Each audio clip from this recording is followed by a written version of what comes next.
Rock. What's up, boy?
Good afternoon, everybody. I want to say thank you for coming out. I understand how it feels to be a business owner and to take a break from your actual business. So thank you. That means that this meant a lot to you. My name is Tiffany Henyard. I am your new mayor of Dalton, and I want to introduce my department heads. To my left, we have Building and Code Enforcement, Brian Thigpen. So hopefully y'all don't see him. Next, we got our Police Chief, Robert Collins. Next, we have our Deputy Superintendent, John Conway. Next, we have our Fire Chief, Pete McCain. And to my left, we have Will Moore, I always call him Will Davis, Water Department. And then our Village Administrator, Dorothy Brown. Okay, here's Dorothy Brown. Today I'm holding this meeting to talk to you guys about the do's, the don'ts, and to just build a relationship with community. As you know, it's a lot that goes on. We get a lot of complaints, a lot of concerns, and I'm here today to address them. I'm a little hoarse, so I hope you guys can hear me. But I want you guys to be able to talk to us, come to us, and we should be able to address anything that you have going on with your business as a business owner, as a taxpayer. This right here is the new Dalton and the way things will be operating here going forward. Over the weekend, we do have a back to school event. It is August 14th, this Saturday from 11 until 2 p.m. So anybody wants to attend or anybody wants to come and promote your business, please show up and support the Village of Dalton. I'm going to just start the meeting. I'm not going to give a long drawn-out speech. I'm going to start the meeting because I know your day is precious. First, we're going to start with Brian Thigpen. Come on up, Brian.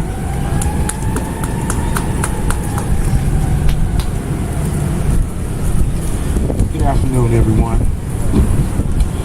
I'm Brian Thigpen. I'm the Chief Inspector and Code Enforcement Director. I am speaking actually on behalf of a young lady you guys might know. She's Samisha Williams. She's the Permits and Licensing Director. She's out with a family emergency. First on the agenda, I would like to discuss business license fees. We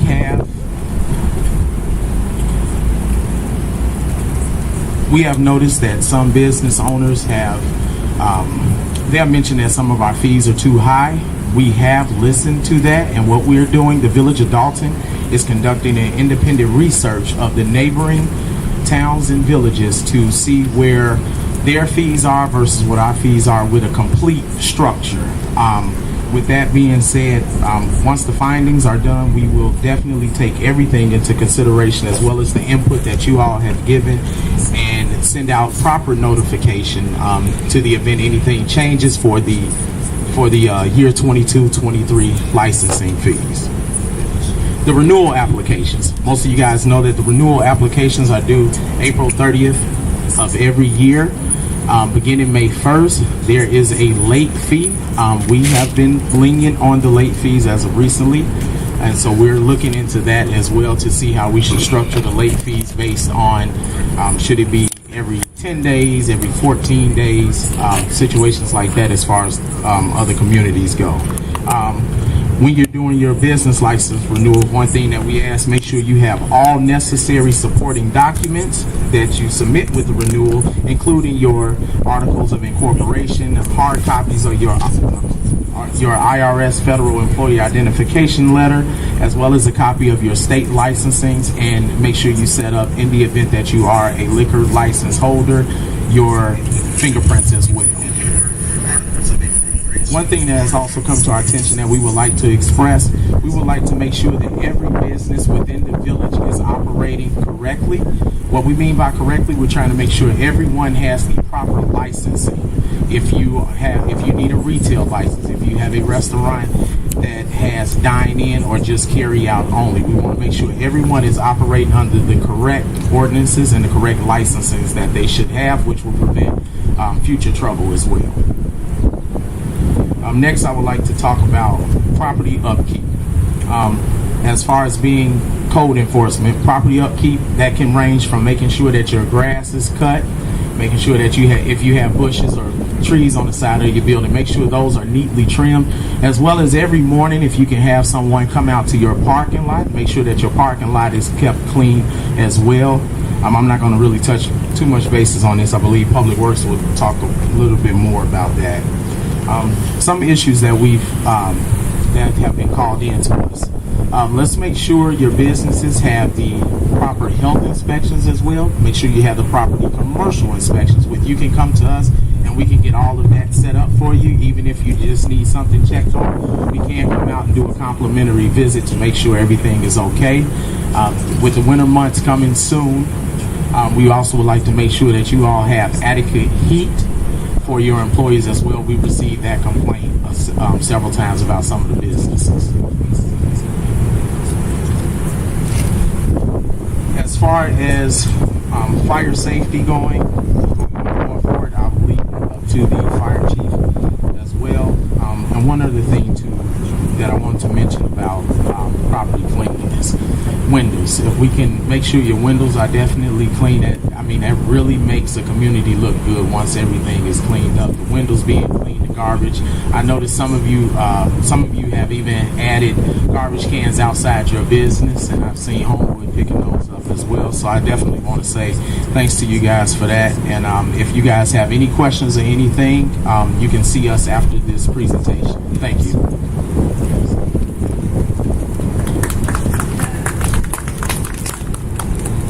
Next, we have Police Chief Rob Collins.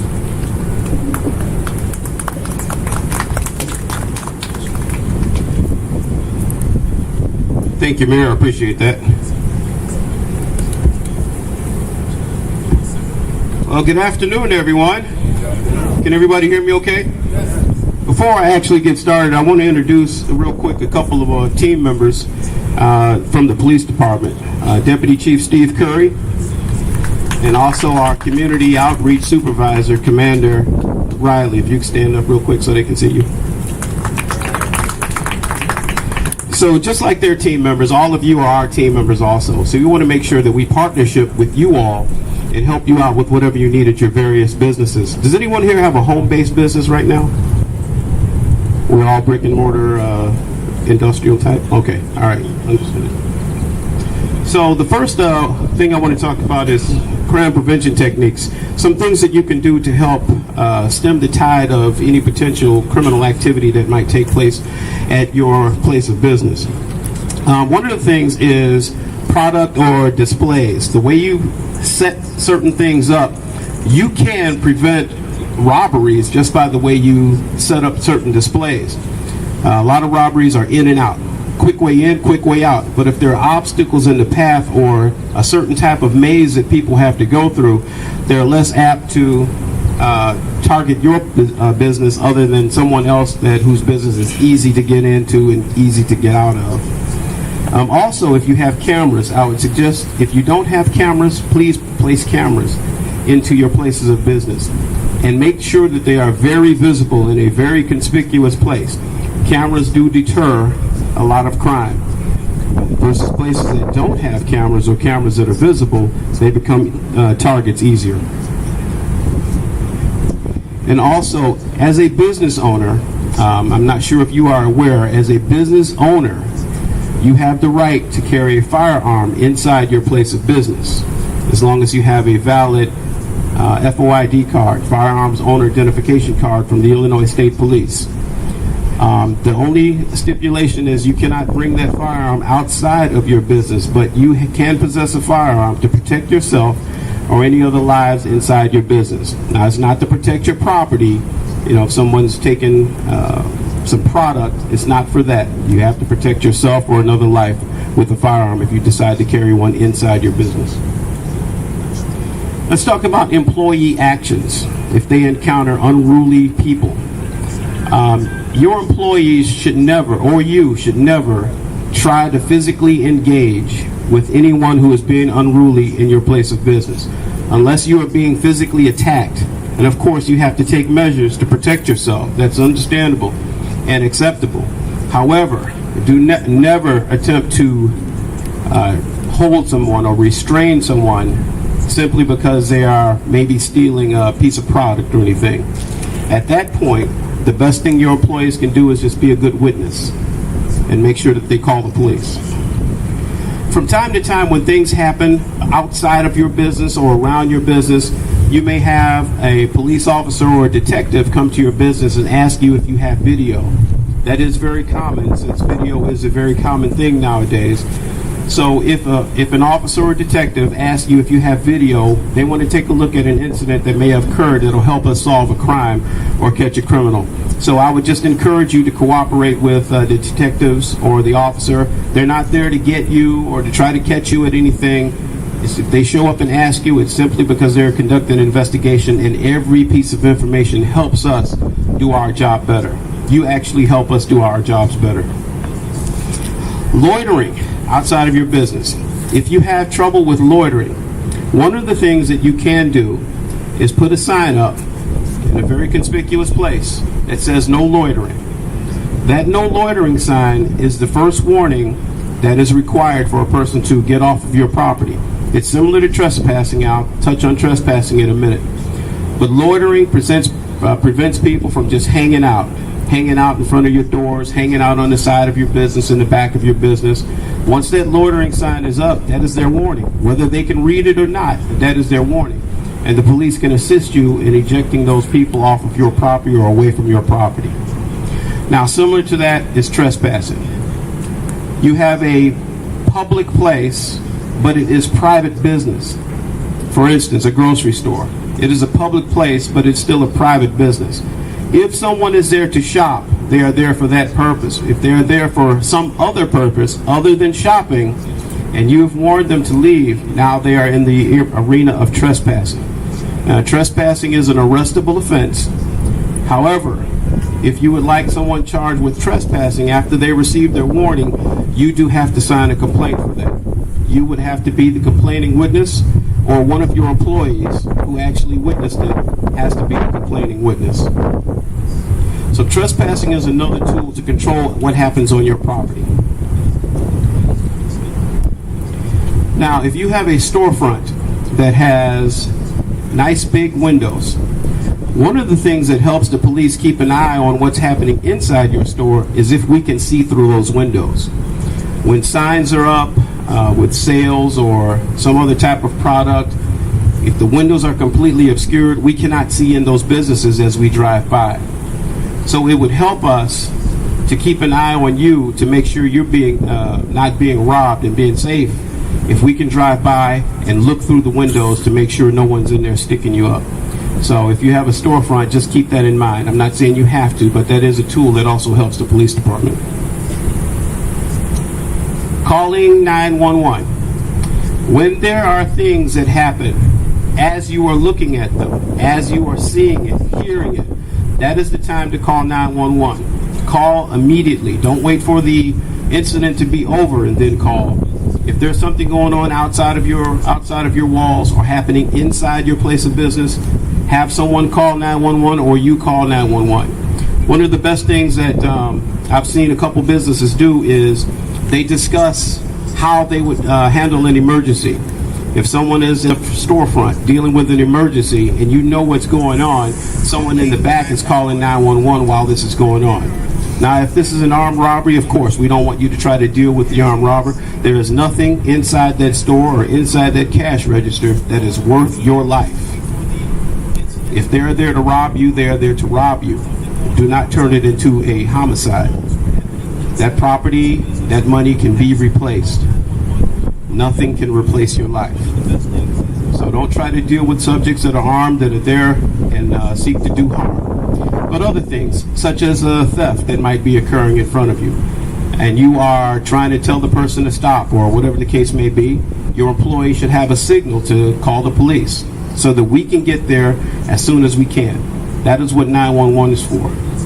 Now, let's say that incident has already happened, they're already gone, but you still need police service. There's a non-emergency number that will take you directly to the dispatch center instead of calling through a phone tree. And if you're ready to write that number down, I can give it to you.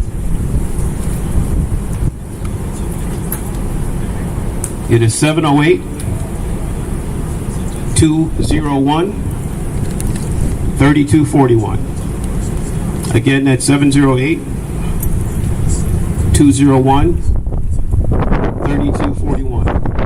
They'll call you right into the dispatcher. You can tell them what the issues are, and they will dispatch the police. Now, there's a misconception about when you call the police that the dispatcher asks you a ton of questions.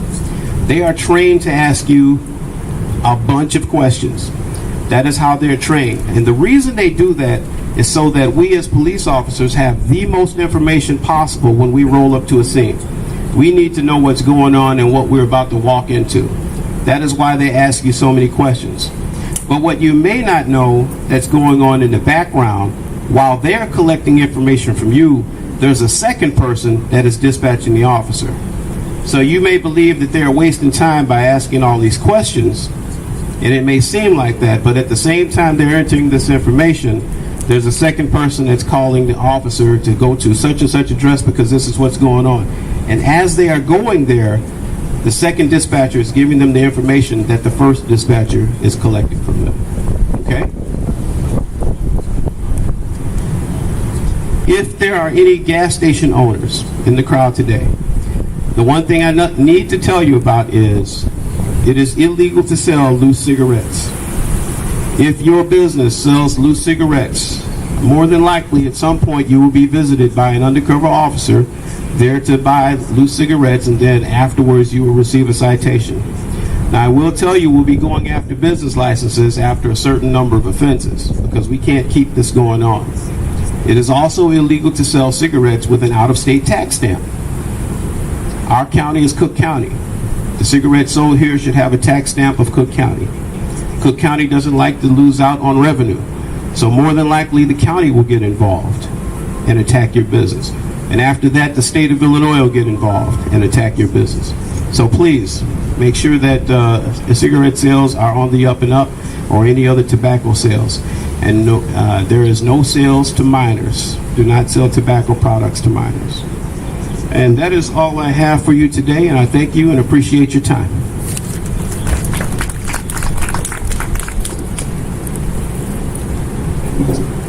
I don't know if you guys know this, but we have the baddest police department in the south suburbs. I need y'all to give some noise for them.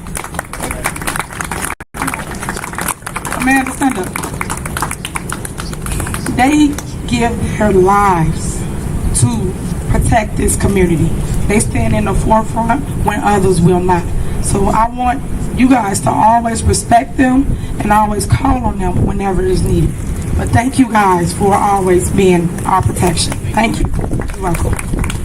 Next we got Pete McCain, Fire Chief up.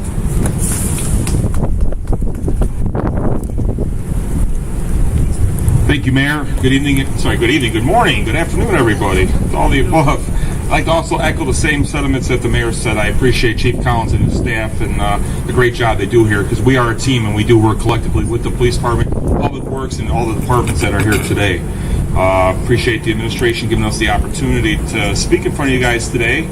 And this is our third time speaking with the public. First we met with the landlords and the tenants, and now we're speaking with our stakeholders, our commercial industrial property owners. And that's my job, is to make sure that you guys are safe from fire and any other rescue emergency, and to make sure that anything you guys need when you call 911, that the fire department, as well as the police and the ambulance service, is there to help get you guys within your time of need. So a few tips I want to go over with everyone. October is usually our fire prevention month. We want to meet early with you guys and just keep echoing the same sentiments to you guys over and over again. And God willing, if the COVID and the Delta strand is not hyperactive, we can hopefully have an open house that everyone can come to in October.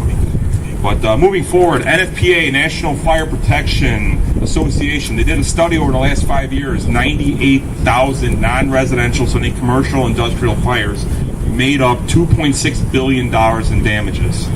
So it's important to make sure your properties are safe. Even though you had a lesser amount of fires compared to residential, the value, the loss of $2.6 billion could be devastating, not only for your business as a business owner, but for the community as well. So we want to make sure we get the word out for you guys. Most commercial fires occur after 7 p.m. when most of the employees have gone away for the day.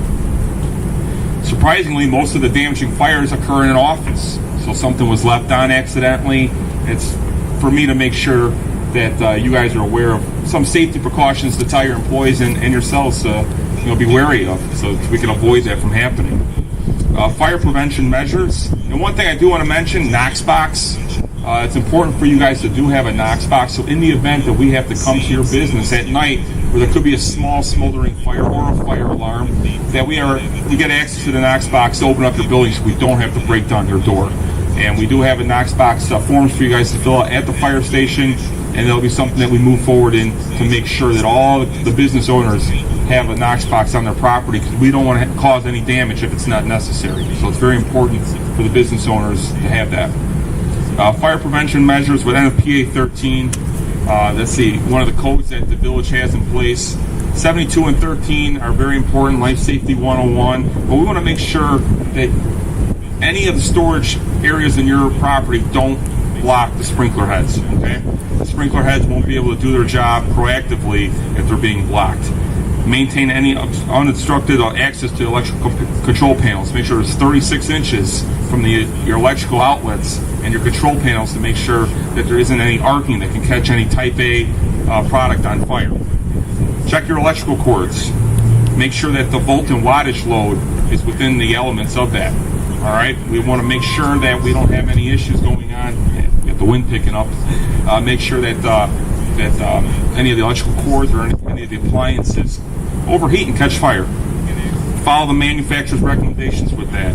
Use and store chemicals safely. Make sure the chemicals are put away.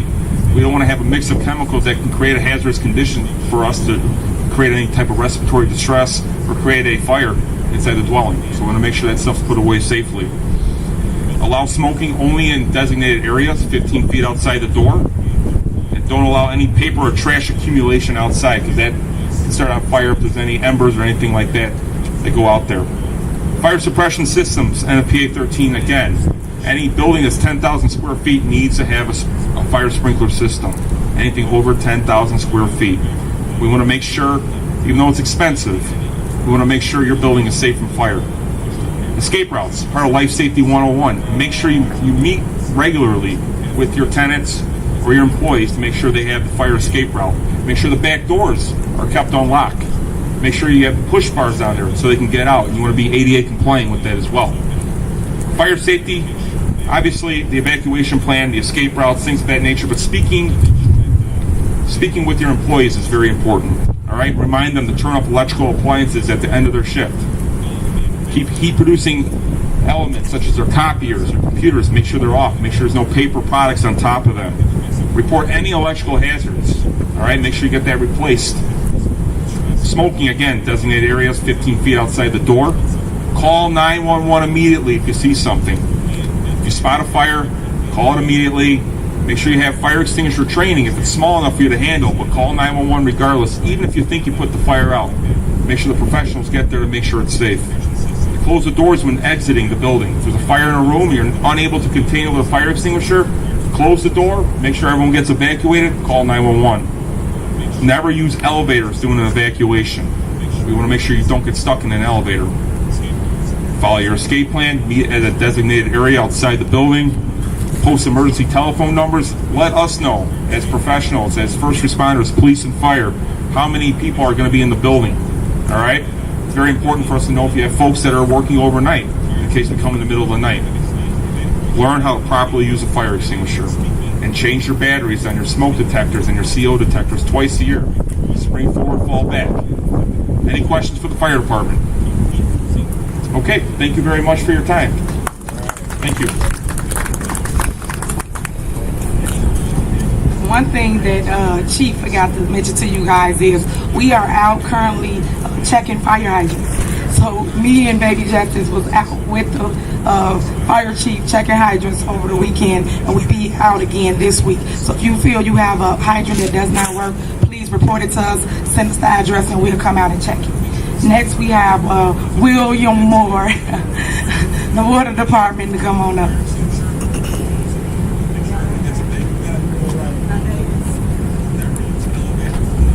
Thank you. Good afternoon, everyone.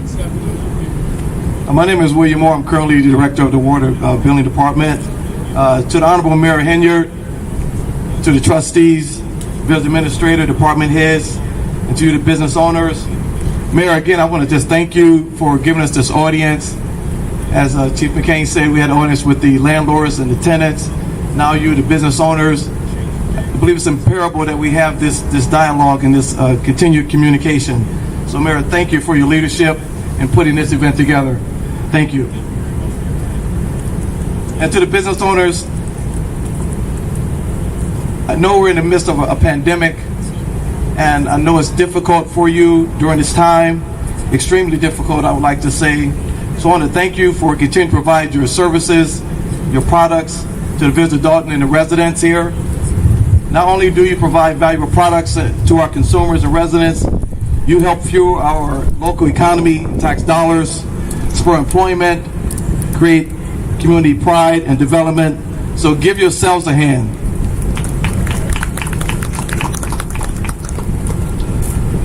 For the most part, business owners, we don't have many complaints. You guys have been compliant. So I just want to reiterate a few things so we can continue to be on the same page, continue to provide you with the services that you deserve. So some of the items I would like to talk about is know where your water meter is located. Know how to read your meter. Add in a point person to your account, especially if it's a corporate account. And pay all outstanding water bills. Knowing where your water meter is located is important, especially when it comes to our meter readers going out to read your meter. It expedites them getting in there, the area being cleaned out so they can get access to the meter. Then we can input that information into our handhelds so that we could get into the building in the future. We know exactly where that's at. In some cases, we have found that the meters have been locked away into closed doors. We'd like for you to continue to provide us with this access to get in there to read your meters. If we don't get access to it, this is what allows for us to provide you with the yellow card. And the yellow card is for you to complete this entirely. Complete it with all the information, account information. It doesn't hurt to even put an account number on here and put all the numbers on your meter on the card, and that is from left to right. Now, mind you, you guys have been compliant with this. I'm just reiterating some things so we can continue to be on the same page, because accurate readings will constitute an accurate billing. So we want to get an actual reading. We don't actually want to fill out the card, but in any event we don't get an accurate reading, we do need for you to fill out the card. And how you read the meter, it's important to put all the numbers, even if it's a decimal, just put all the numbers on there so that when we get it into our shop, we can update the system to reflect what your actual readings are. Okay? And adding a point person to your account. In the event that we don't speak to you directly, especially if it's a corporate account, we need to know that the person that's calling us, it actually has the authority to receive the account information. So you can provide us with something in writing to let us know that this will be the individual calling. We'll update our system to reflect that, so that way we can speak to them regarding your account. Not just general information, but specific information, because we will not provide them with specific information unless they are assigned or an actual name is listed on the account. And lastly, pay any and all outstanding water bills. Make certain that once you receive your bill, that you pay that. You have actually to the 20 days to pay that, but we ask once you receive that bill, pay that bill immediately, so there will be no disruption in your service. So again, I appreciate your time coming out. We're looking forward for a continued conversation. And if there's any questions for me, let me provide you with my number. We will be around, I believe, to answer any questions. You can call me directly at 708-201-2977. It's 708-201-2977. Thank you for your time and have a great day.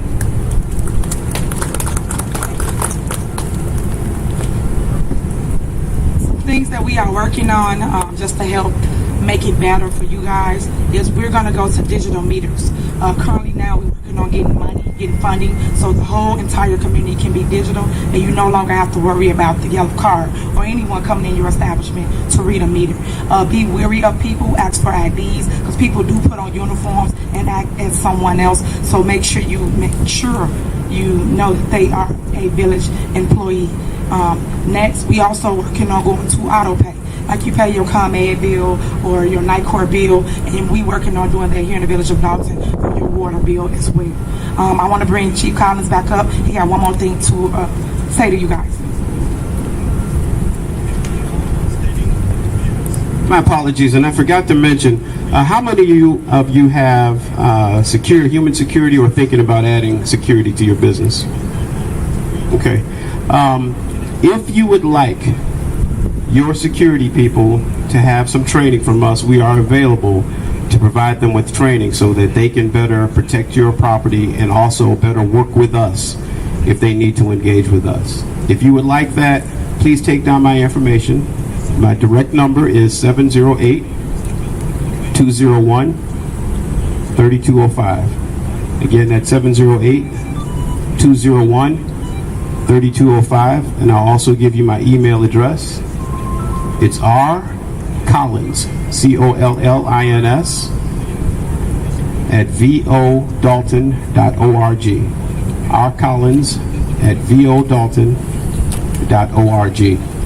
Now, if you do have human security, the one thing a couple things you want to make sure is that they have a professional look to them, that their uniform fits. The more professional they look, the more they can deter. If they just look nice and casual, the common criminal will think, oh, I can take them. And you may end up in a situation. So make sure that your security is professional looking, their uniform is fitting, and if you would like them to have training, reach out to me directly. Thank you. That's all I have. Appreciate it. Next, we have John Conway from the Public Works Department.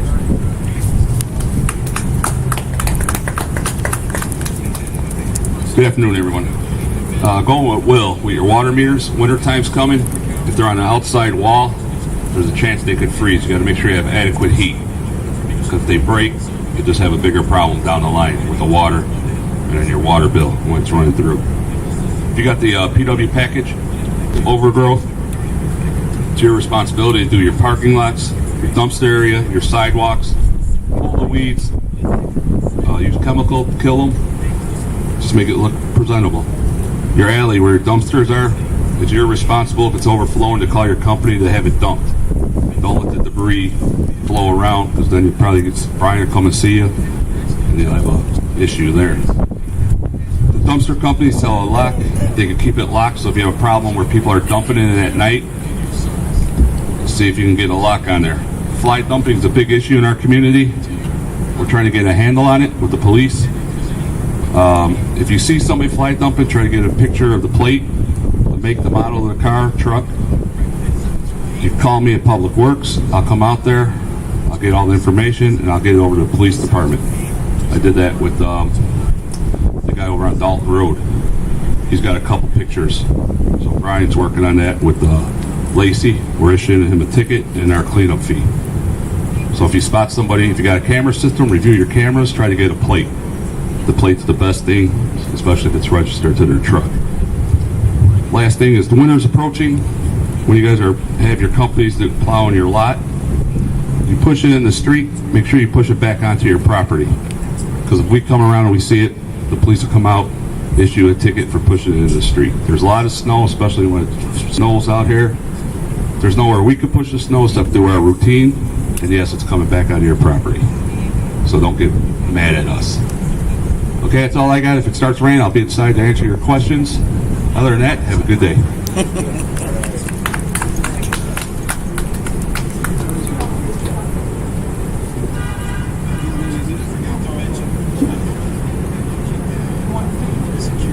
We're going to mention flock safety to you guys. It's a camera system. I'm going to let Deputy Chief speak.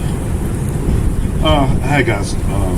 So Flock Safety is a company where it's they license plate readers. So what we're trying to do is put them up in various areas all over town.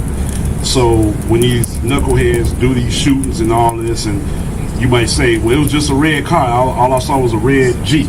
So we can put that information into the system, and it'll tell us every red Jeep that we can have all the cameras. We have Harvey cameras we have access to, University Park, and some out-of-state ones too as well. But that would definitely help us out in the future. We'll be reaching out to you because the representative from Flock will come out and do a presentation to show you. And if you guys are interested, you want to put them kind of close to your business, or you don't, just help us out as a department and sponsor one, that'll be great. But as soon as we find out and get a good date, we'll send some information to you guys. And if you want to come see the presentation, you can. Thank you.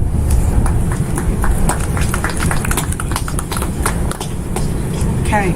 Well, hopefully it wasn't too bad. Now, I'm praying that this was a great meeting for you and a lot of great information to help you thrive as a business owner in Dalton. I am an owner too, so I can relate to the issues that you have as it relates to getting back on your feet due to COVID. So whatever I decided to do is put together a package to give grants to the business district. Now, right now, we're in the beginning stages of it as it relates to how you will get the grants. We was rewarded $1.5 million. I did allocate money for you guys and also for the residents of Dalton. So please, whatever you do, send an email in so you are on our email blast. So when this do come about, everyone can be entitled to it and you can apply for the grant. I don't know the dollar amount as of yet. My goal is to do $5,000 per business. If I can do more, then I will. But again, make sure you are in contact with us because I don't want anyone to say that they didn't get the information but didn't have the opportunity to apply. Next, a couple things that we're doing here in town is we are resurfacing streets throughout Dalton. So if you know any residents that come in your establishment, please let them know. Send that address in to the Village of Dalton, that is vodalton.org. That way, their street will go on a list, and then Stacy, he will go over it and make sure that it's from worst to least as it relates to us repairing that street. We also have an alley program. So if you have potholes or things going wrong in your alley, please, again, send that alley in. And we also have a sidewalk program, too. And that goes for the business district as well. So, again, send in the information so we can help you. We don't know what to fix if you guys do not tell us what the problems are. Last but not least, I want to announce to you guys that I'm initiating a program. It's called Buy Back the Block. We are having dollar homes, and we also have $5,000 homes. The dollar homes are geared towards the investors. So that means that if you are an investor, you have to show that you can fix that property up. And that ranges from $20,000 to $50,000 worth of work. Half of the houses that's tore up, you have to get rid of the raccoons that's living in it. The roof caved in. You might have to do a complete gut. That's why you have to show that you can fix this property. The $5,000 homes are strictly for home ownership. So you have to live in that house for 5 years. That property is cosmetic. That's flooring, paint, something that I know the day-to-day mom or parent can fix. So again, if you're interested in this, go to our Village of Dalton website. Get on our email blast. Let us know that you want the information, and we will send it to you via email. I want to give everybody my cell number, and no mayor does this, but I'm going to give my cell number out. And that number is 708-963-2137. Again, that number is 708-963-2137. That way, if you have a problem and none of my department heads can fix it or address it, then you can reach out to me. But remember, first, go to my department heads first. And then I'm the last resort.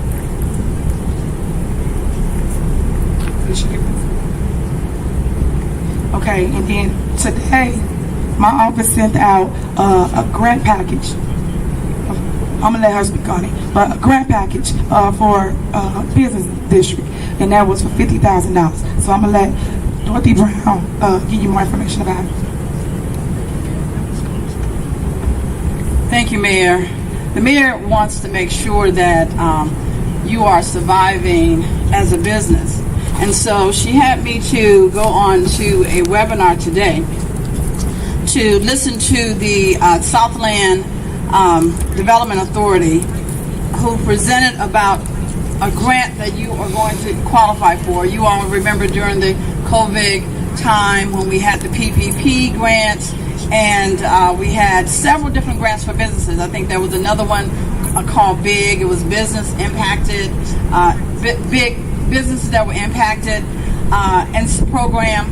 Well, they have a new one. The Department of Commerce and Economic Opportunities will be opening a grant portal next Wednesday, August 18th. Now, we received this information after we sent your letters out. So, and they had a webinar today at 11 o'clock. There are going to be several other webinars to teach you how to apply. We pass these out. You can find it in your package. This Friday, they have a Spanish-speaking webinar as well Friday, and then 2 next week. Now, the portal is going to open on the 18th, August 18th, and the deadline goes through October 11th. That's what we found out today.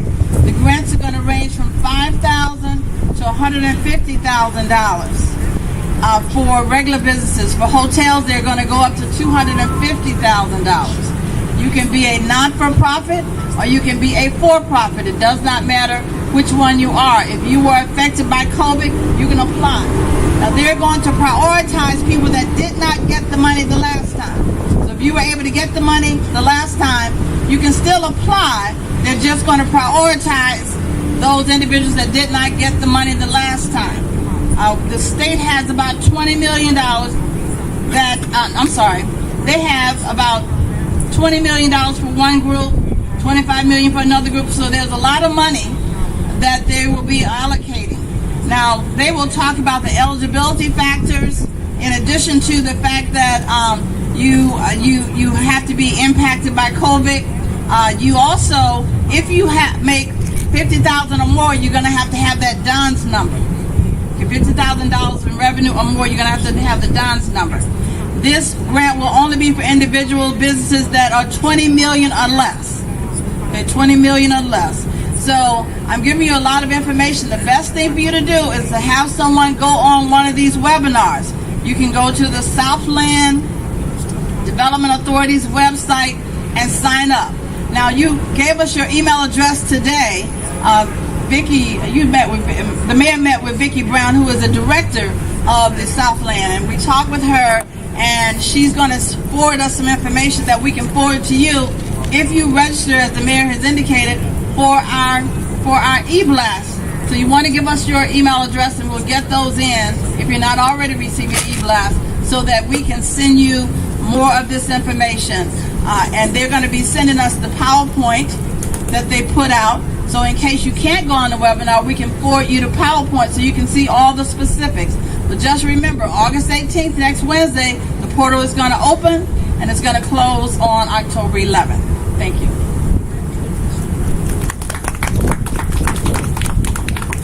Okay, and my last announcement is we have a program called Light Up the Block.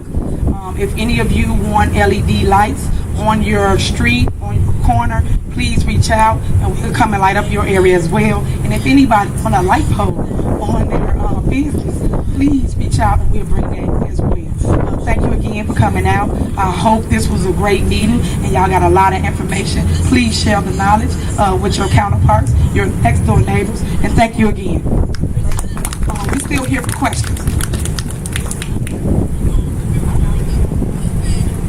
My department head is going to walk around and then you guys can ask them any questions that you need.